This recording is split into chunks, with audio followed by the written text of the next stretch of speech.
Maarja seisis aga haua kõrval väljas ja nuttis.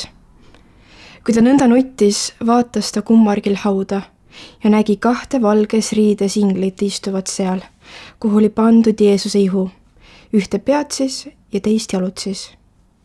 Ja need ütlesid talle: "Naine, miks sa nutad?" Tema vastas neile: "Nad on mu issanda ära viinud ja ma ei tea, kuhu nad on ta pannud." Kui ta seda oli öelnud, pöördus ta ümber ja nägi Jeesust seismas. Aga ta ei teadnud, et see on Jeesus. Jeesus ütles talle: "Naine, miks sa nutad? Keda sa otsid?" Maarja arvas ta aedniku olevat ja ütles talle: "Isand, kui sina oled ta ära kandnud, siis ütle mulle, kuhu sa ta panid ja ma ise toon ta ära." Ja Jeesus ütles talle: "Maarja."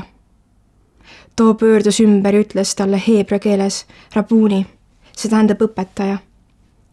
Jeesus ütles talle: "Ära puuduta mind, ma ei ole veel üles isa juurde läinud, aga mine mu vendade juurde ja ütle neile: ma lähen üles oma isa ja teie isa ning oma Jumala ja teie Jumala juurde." Maarja Magdalena tuli ja kuulutas jüngritele: "Ma olen näinud issandat ja seda kõike ta ütles mulle." Amen. Tere! Ma olen Anett, ma olen üks 3D kogukonna juhtidest ja ma tahan teile täna jagada, mis Jumal mulle südame peale pannud on. Aga üksik, kus sa praegu oled, siis võta üks vaikne aeg ja lihtsalt tule ja ole osa sellest jutlusest ja ka palvest, mida ma ennem jutlust tahaks teha. Kallis isa, ma nii väga tänan sind selle eest, et me lihtsalt võime olla osa sinust, Jeesus, ja võime olla sinu lapsed ja tulla ja lugeda sinu sõna ja olla osa sellest jutlusest samamoodi. Jeesus, palun, et kõik need sõnad, mida ma täna ütlen välja, ei oleks minust inspireeritud, vaid oleksid täielikult sinust, Jeesus. Et me võiksime kõik, nii mina kui ka need, kes kuulavad, võiksime näha seda, kui suur oled sina ja mida sa tahad läbi selle kirja koha, läbi sinu sõna, mida sa tahad täna meile kõigile öelda. Amen. 6 aastat tagasi lahkus minu isa raske haiguse tagajärjel ja ma ei tea, kelle oled sina kaotanud või mis põhjusel, aga ma usun, et me kõik oleme kogenud seda leinavalu ja seda kurbust, mis kaasneb inimese või kalli inimese kaotusega. Leinavalu võib justkui kirjeldada kui sellist katki olemist või tühjuse tunnet. Ja öeldakse, et leinavalu juurde käivad sellised emotsioonid nagu viha, üksildus, kurbus, paha meel, pettumus. Ja kui minu isa lahkus, siis ma tegelikult mingi hetk kogesin kõiki neid emotsioone ja tundeid samaaegselt, mis oli paras kompott ja segadus. Kuna ma ise ei saanud aru, mis on see emotsioon, mida ma tunnen, kuidas ma lahendan seda emotsiooni, mida ma tegema pean. Peale selle ma kogesin seda tohutult sellist sügavat Jumala rahu selle keskel.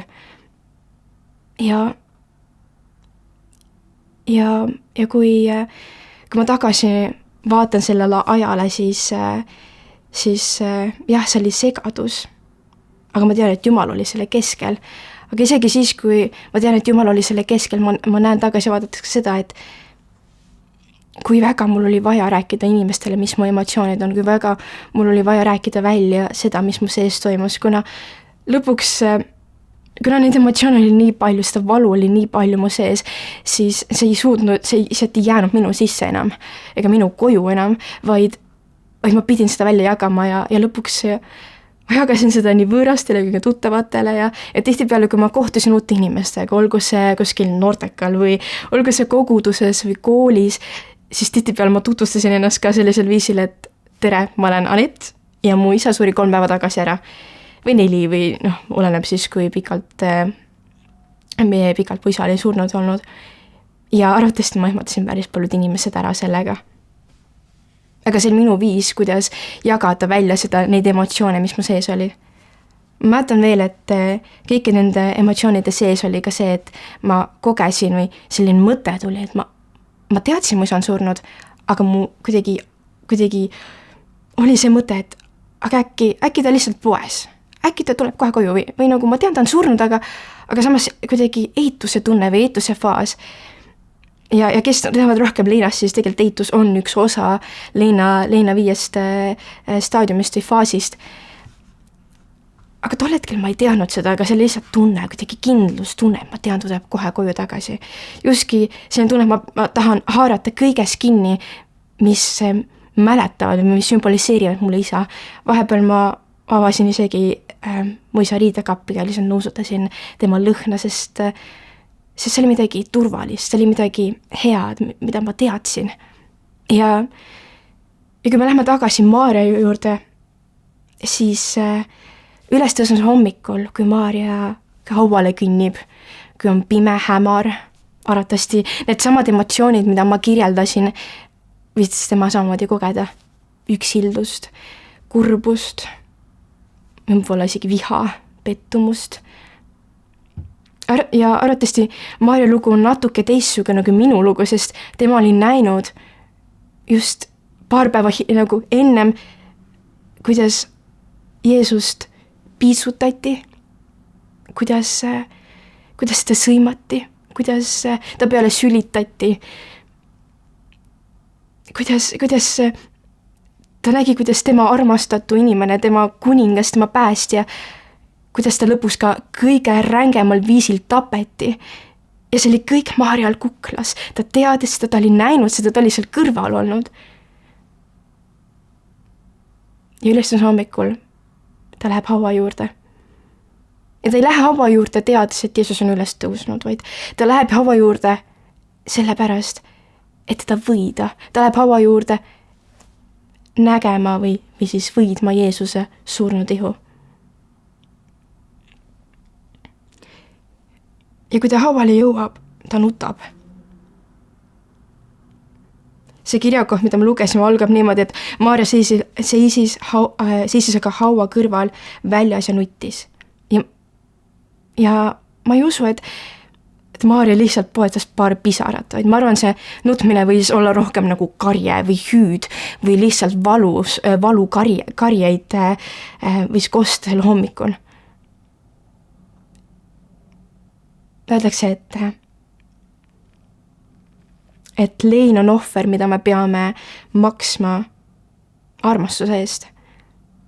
Ja ma arvan, see on üks ilus lause, aga üks väga valus lause ja ma arvan, et see kirjeldab ka seda Maarja seisundit, et see valu, tal oli valus. Ja Maarja vaatas hauda ja ta märkas, et seal pole Jeesuse ihu. Maarja läks hauale, et võidma Jeesuse ihu, et näha Jeesuse ihu, aga järsku seda Jeesuse ihu ei olnud seal enam. Ja siis ta kuuleb küsimust. Naine, miks sa nutad? Ja seda küsib 2 inglit. Tobe küsimus, mis sa arvad? Kui minult oleks keegi küsinud Leina ajal, Anett, miks sa nutad, siis ma võib-olla oleks hästi pehmelt need saatnud puu peale või kuu peale või ühesõnaga ma oleks saanud nagu, mitte et ma läksin halvasti olnud, aga see üllataks mind totaalselt ja ma arvan, see üllatas Maarjat totaalselt. Sa ei küsi inimese käest, kes on matusetalitusel näiteks, miks sa nutad. Ja juudi traditsioonis on ka selline juutidel on selline traditsioon, et neil on loomulik pärast inimese surma võtta aega leinamiseks, nutmiseks. Seda kutsutakse shivaks. Ja ma ei usu, et keegi tuleks selle peale, et küsida kellegi käest, kes leinab, miks ta nutab, aga inimesed küsisid seda. Aga Maarja ei süüdista ja ta vastab ja teeb omad järeldused, miks haud on tühi ja ta vastab ja ütleb inglitele, et nad on mu issanda ära viinud ja ma ei tea, kuhu nad on ta pannud. Maarja näeb seda olukorda väga inimlikult. Arvame kõik või näeme sellist olukorda, võime näha neid olukordi oma elus, raskeid olukordi oma perspektiivi pealt. Ja me ei oskagi neid näha muud moodi. Maarja näeb seda olukorda läbi oma valu, läbi oma leina, läbi oma elukogemuste. Aga inglitse vastu näevad seda hoopis teise perspektiivi alt. Nad näevad seda kui taevalikku, perspektiivi poolt aga see küsimus tuleb uuesti ja see ei tule enam inglite poolt, vaid see tuleb Jeesuse poolt. Naine, miks sa nutad? Keda sa otsid?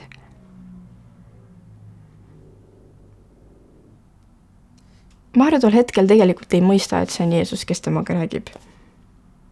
Võib-olla see küsimus on uuesti ehmatav, juba teist korda küsib keegi mu käest, miks sa nutad? Ma juba ütlesin, ma leinan või kas sa ei näe, ma leinan. Aga kui me jääme korraks pausile, miks Maarja Jeesust ei pannud tähele, miks Maarja ei näinud Jeesust? Me ei saanud aru, et see Jeesus oli. See oli palju põhjuseid olla. Võib-olla ta oli nutmisest, et silmad olid nii punased, ta ei näinudki, et see oli Jeesus. Võib-olla tal oli fookus hoopis selle peale, et Jeesus on surnud. Ma otsin Jeesus, kes on surnud. Ma isegi oska otsida Jeesus, kes on üles tõusnud.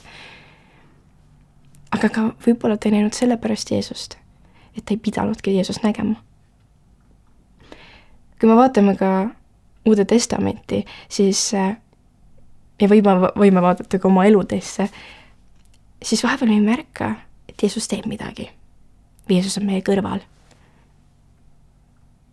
Ja see on täiesti inimlik ja loomulik, sest me iseenesest ei suudagi mitte keegi märgata Jeesust. Läbi oma tegude, läbi oma sõnade, me ei suuda seda teha. Aga me suudame ainult läbi püha vaimu näha Jeesust ja märgata Jeesust ja teada, et see on Jeesus. Aga lähme edasi selle loo juurde. Jeesus küsib Maarja käest, miks sa nutad, keda sa otsid? Ja ma arvan, Maarja on uuesti samasugune segadus mis toimub miks uuesti te küsite mu käest?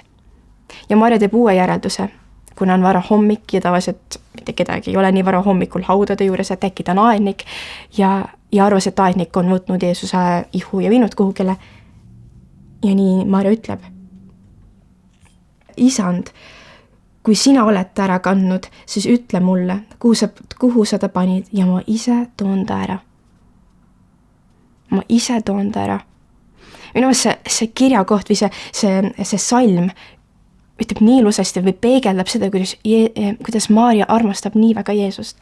Et ta on hoolimata sellest, et ta on naine, hoolimata sellest, et sellest kohast, kus ta praegu on, ta on valmis tegema midagi täielikult absurdselt, ta toob Jeesuse surnud ihu ära üksinda.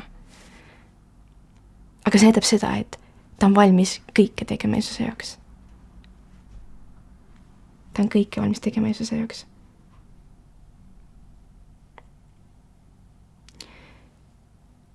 Aga ta ei teadnud, et see oli Jeesus.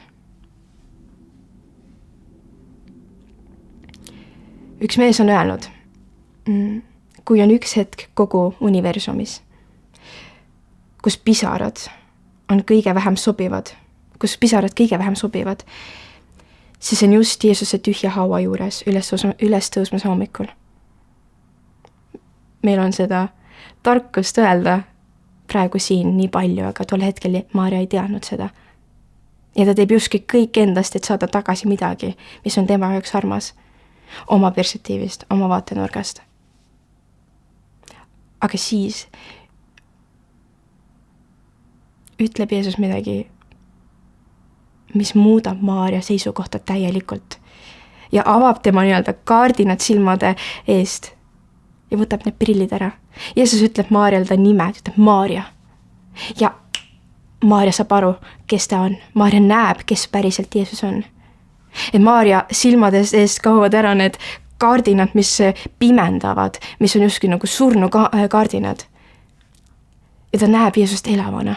Ta näeb teda täies elus ja et ta tõesti ei ole surnud. Et ta näeb seda, et Jeesus tõesti ei ole enam hauas, vaid ta on päriselt võitnud surma. Ja see võitnud surma ei tähenda, et me saame taevasse, vaid see on midagi nii palju suuremat, mida me saame kohe edasi vaadata. Läbi selle, et Jeesus on surnud ja üles tõusnud, siis annab meile igavese elu, see annab meile selle, et me saame identiteedi Jeesuse kaudu. Me saame midagi nii palju suuremat ja ma usun, et see ilmes tol hetkel Maarjale paremini kui miski muu. Ja minu see on nii võimas näha, et Jeesus võib öelda ühe sõna ja Maarjale muutub. Ja ma usun, see ei käinud Maarja kohta, ma usun, et tegelikult Jeesus tahab iga ühele meelest öelda üks sõna, et me võiksime tõesti oma fookuse pöörata surmalt elu peale. sest me ei pea elama surmas enam, me ei pea käima enam surmas, kuna me võime üles tõusta Jeesusega. See on minu arust nii lahe. Kui me minna loo juurde tagasi, siis Maarja vastab Jeesusele.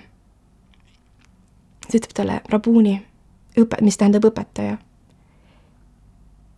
Ja Jeesus ütleb talle, et ära puuduta mind, ma ei ole veel isa juurde läinud. Ja siis seab Jeesus Maarjale ülesande. Aga mine mu vendade juurde ja ütle neile. Ma lähen üles oma isa ja teie isa ning oma Jumala ja teie Jumala juurde. Ja sealt tuleb identiteet. Enam ei ole see, et Jumal on kui Jeesuse isa, vaid nüüd on ka see, et Jumal on meie kõigi isa. Kui me oleme nõus võtma vastu Jeesuse. Kui me võtame vastu Jeesuse ja usume, et on Jumala poeg, usume, et ta on surnud meie kõigi eest, võtnud meie patud endale peale, et ta on maha maatud üles tõusnud, selle läbi me võime saada Jumala lasteks, me võime käia selles lapse õiguses, võime tõesti öelda, et ta on minu Jumal, ta on minu isa. Ta annab Maarjale ülesande, mine räägi oma vendadele. Ja Maarja teeb seda. Ehk siis miks Maarja nuttis? Kogu selle jutuse teema, mis sa loed ka pealkirjas, miks sa nutad? Naine, miks sa nutad?